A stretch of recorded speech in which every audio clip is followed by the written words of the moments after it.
नमस्कार, आप सभी का स्वागत है आरबीसी क्लासेस में। आज हम अपने संविधान के अगले कड़ी में देखेंगे मूल कर्तव्य को। इसके पहले हमने देख लिया है संविधान का निर्माण, राज्य और उसके क्षेत्र, मूल अधिकार, राज्यों के नीति निर्देशक तत्व, नागरिकता। इन सभी चैप्टर को हमने पीछे देख लिया है, जिसका लिंक आपको डिस्क्रिप्शन बॉक्स में मिल जाएगा। प्लेलिस्ट से आप पहले की सारी कक्षा देख सकते हैं। उसके बाद आप आगे मूल कर्तव्य आज हम देख रहे हैं। टेलीग्राम पे आप इसका पीडीएफ उपलब्ध है, आप जाके वहां से ले सकते हैं। मूल कर्तव्य के बारे में अवधारणा रूस से हमारे संविधान में ली गई है, क्योंकि अधिकतर लोकतांत्रिक संविधान में अमेरिका या फिर जो भी और देश हैं वहां पे नहीं है। जापान में लगभग है, लेकिन उस तरह से नहीं है। हमारे देश में मूल कर्तव्य को रूस के से लिया गया है और उसी के तर्ज पे भी शामिल भी किया गया है, जिसको भाग 4A अनुच्छेद 51A के तहत सरदार स्वर्ण सिंह समिति की सिफारिश पर 42वें संविधान संशोधन 1976 द्वारा शामिल किया गया था। इसके पहले संविधान जब संविधान बना हमारा, उसमें मूल कर्तव्य का प्रावधान नहीं है। इसे एक संशोधन द्वारा जोड़ा गया है। कर्तव्य क्या है, इसके बारे में गांधी जी ने कहा था कि अगर कोई अपना कर्तव्य को पूरा कर रहा है तो अधिकार की जरूरत ही नहीं है। इसी कर्तव्य का पालन करते हुए सिंगापुर आज एक विकसित राष्ट्र बन गया बहुत जल्द ही। जैसे अगर नागरिक के पास जो कर्तव्य दिया जाए, जिसको जो काम दिया जाए, अगर वो काम सही से सही समय पर कर दे, तो फिर उस देश के विकास को कोई रोक नहीं सकता है। इसी तरह से हमारे कर्तव्य को भी शामिल किया गया है कि राष्ट्र का विकास हो, लेकिन कर्तव्य बाध्यकारी नहीं है। इसलिए हमें कर्तव्य की जानकारी भी नहीं है कि हमारे क्या क्या कर्तव्य हैं। इस बात की जानकारी भी हमारे देशवासियों को नहीं है। सर्वे भी कराया गया था, जिसमें सुप्रीम कोर्ट के जज, संसद, वकील सभी के पास सर्वे कराया गया, तो 99% से ज्यादा लोगों को जानकारी नहीं है कि हमारा मूल कर्तव्य क्या है। मूल कर्तव्य केवल नागरिक के लिए ही होता है। संसद इस पर कानून बना सकती है, उसको प्रभावी बनाने के लिए या फिर मूल कर्तव्य जोड़ने के लिए। लेकिन अगर मूल कर्तव्य का कोई पालन नहीं कर रहा है या फिर उसका अवहेलना कर रहा है या फिर उसको जो भी कर रहा है, उसके लिए आप न्यायालय नहीं जा सकते हैं। ये संविधान में सब प्रावधान किया हुआ है। आइए हमारे संविधान में शामिल 11 मूल कर्तव्य को एक एक करके देखते हैं। सबसे पहला मूल कर्तव्य है हमारा कि हमें अपने राष्ट्रगीत, राष्ट्रगान का जो है सम्मान करना चाहिए।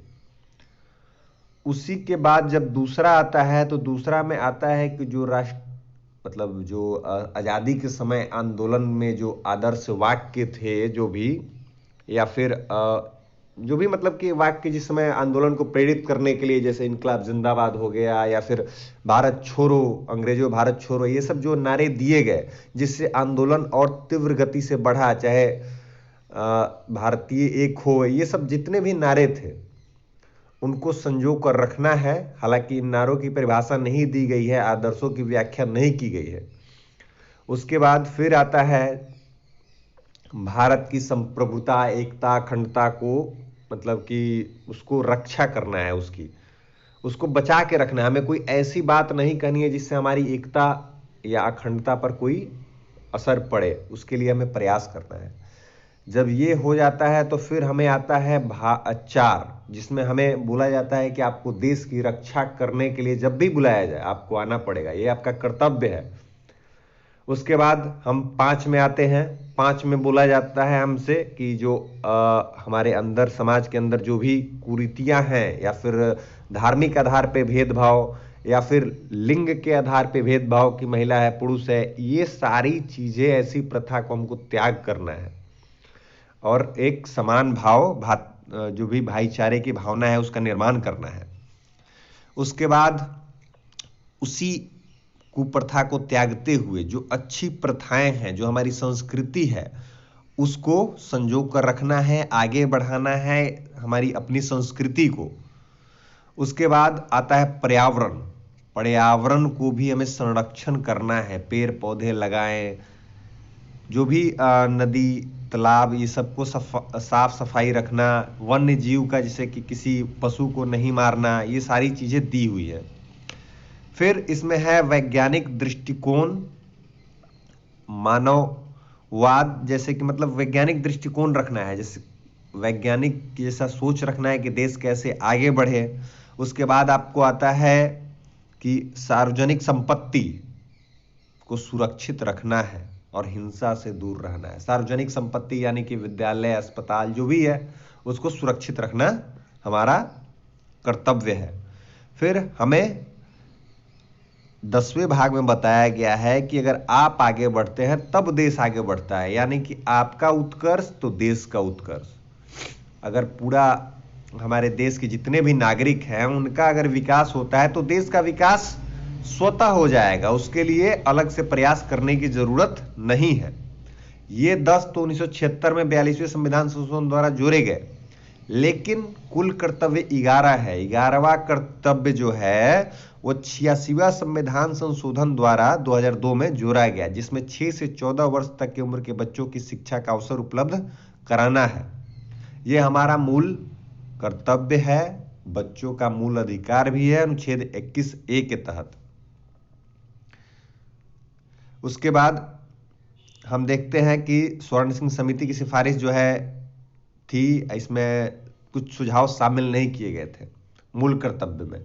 जैसे उस समय उन्होंने कहा कि कर देना भी मतलब नागरिकों का कर्तव्य होना चाहिए, अगर कोई कर्तव्य नहीं माने तो उसे दंड देना भी चाहिए, लेकिन इन सारी सिफारिशों को न माना गया।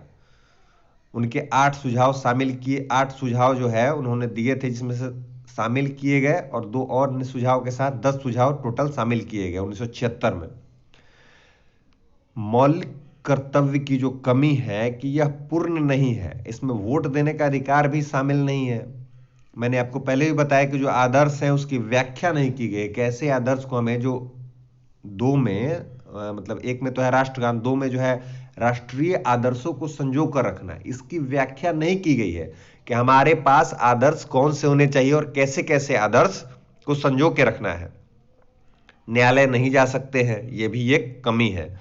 महत्व क्या है इसका, मौलिक कर्तव्य क्यों बनाए गए? उस समय के जो सांसद थे या फिर कांग्रेस सरकार में जो मंत्री थे, उन्होंने कहा था कि देखिए संविधान के निर्माताओं ने ये भूल की है और हमने इस भूल को सुधारा है। और 1975 में इमरजेंसी लगी हुई थी, तो उस इमरजेंसी के दौरान जो भी था कर्तव्य का पालन नहीं कर रहा था, ये भी कहना था उन लोग, इसलिए मूल कर्तव्य को लाया गया। वेंकट चलैया समिति भी बनी मूल कर्तव्य के बारे में, जिसमें मत देने को और कर देने को शामिल करने के लिए कहा गया, लेकिन अटल जी की सरकार थी, उन्होंने भी मना कर दिया।